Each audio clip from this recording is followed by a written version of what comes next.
Hi, welcome to Sunil Maths tutorial online classes. Real analysis class number 21.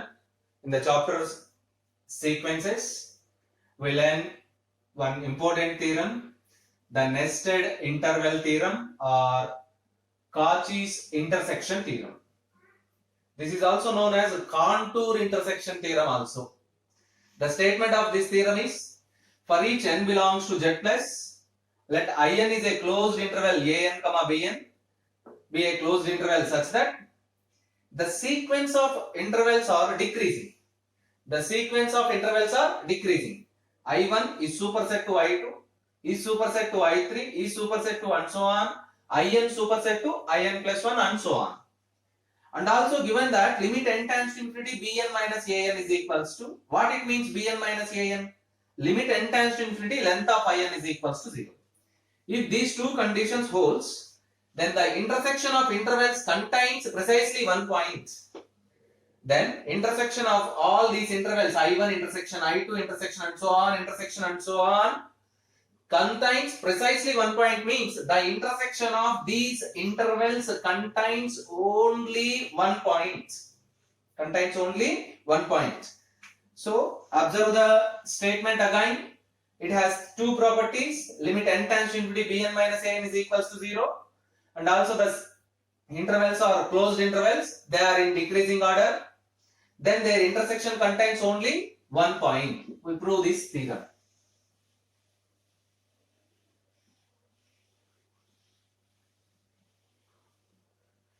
Right. Here In is equals to the closed interval an comma bn. What is In plus 1? Which is equals to an plus 1 comma bn plus 1. By given data, In is superset to In plus 1. What implies is an comma bn is superset to an plus 1 comma bn plus 1. That is, the interval completely an plus 1 comma bn plus 1 is lies in an comma bn. You can write like this now. An less than or equals to an plus 1 less than or equals to bn plus 1 less than or equals to bn for all n belongs to capital N. This is a simple calculation. In is a closed interval an comma bn. So In plus 1 is equals to an plus 1 comma bn plus 1. By given data, In is superset to In plus 1. It means closed interval an comma bn is superset to closed interval an plus 1 comma bn plus 1. It means the closed interval an plus 1 comma bn plus 1 is entirely lies in an comma bn. Therefore, an less than or equals to an plus 1 less than or equals to bn plus 1 less than or equals to bn. We know that integral closed interval 1 comma 2 is subset to closed interval 0 comma 3. By using this, you can write like this: 0 less than, 1 less than, 2 less than, 3. We use the same concept here. An is less than an plus 1 less than or equals to bn plus 1 less than bn. So observe that from this inequality we conclude that an is less than or equals to an plus 1 and bn plus 1 is less than or equals to bn. An is less than or equals to an plus 1 means the sequence an is increasing. The sequence an is increasing. The condition bn plus 1 less than or equals to bn means the sequence bn plus 1 less than or equals to bn means bn is decreasing. Bn is decreasing. The sequence an is increasing and the sequence bn is decreasing. By using the same inequality, an less than or equals to b1 for all n belongs to capital N. This condition implies as the sequence an is bounded above by b1. Bounded above by b1. Now an is increasing and an is bounded above. Therefore, the sequence an is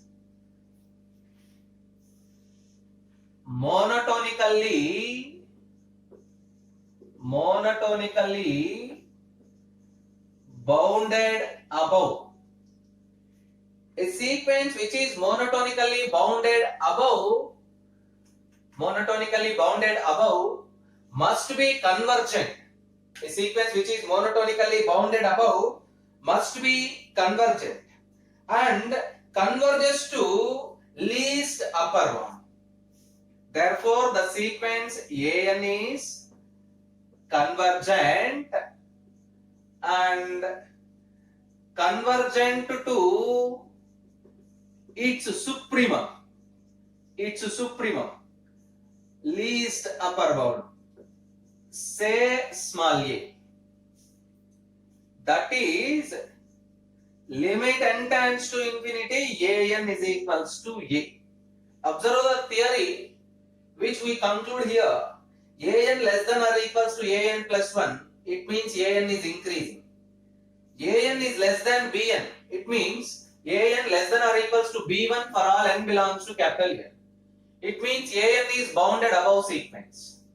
Now observe that an is increasing and bounded above, means monotonically bounded above. We know that every increasing sequence which is bounded above must be convergent and also converges to its supremum.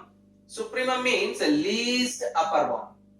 Therefore, limit n tends to infinity, an is equals to a. We say that a, the least upper bound, we take it as a. Let us apply the same process to the sequence b also. Let us apply the same process to the sequence b also. Very clear, a1 is less than or equals to bn for all n belongs to capital N. This means the sequence bn is bounded below. Already we have the sequence bn is decreasing. Therefore, the sequence bn is decreasing and bounded below. We know that every decreasing sequence which is bounded below must be convergent. The sequence bn is convergent and converges to. Observe that here it is converges to supremum because bounded above. Here bounded below converges to infimum. Say b. Infimum means greatest lower bound. What it means? Limit n tends to infinity, bn is equals to b. So now we have two sequences. One converges to a and the second one converges to b. Yes, let us continue the problem. Now, bn can be written as, this is very simple calculation. bn can be written as bn minus an plus an. Taking limit n tends to infinity on both sides. Limit n tends to infinity, bn is equals to limit n tends to infinity, bn minus an plus an, which is equals to limit n tends to infinity, bn, we get b. Limit n tends to infinity, bn minus an plus limit n tends to infinity, an. In the statement we have the second property of the sequence is limit n tends to infinity, bn minus an is equals to 0. Itself in the statement limit n tends to infinity, bn minus an is equals to 0, which implies b is equals to 0 plus a, which implies b is equals to a. Let it be x, say. Therefore, x is least upper bound of the sequence an. Least upper bound means an less than or equals to x for all n belongs to capital N.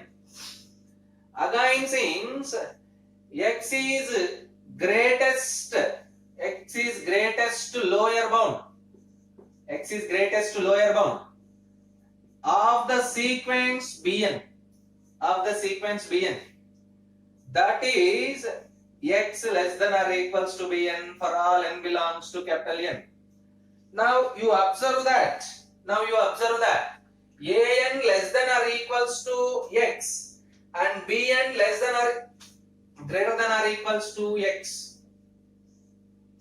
Combining these two inequalities, an less than or equals to x less than or equals to Bn, which implies x belongs to the closed interval an comma Bn for all n belongs to capital N, which implies x belongs to In for all n belongs to In. If x belongs to In for all n belongs to n, then we have x belongs to intersection n is equals to 1 to infinity In, which is the required point. If possible, let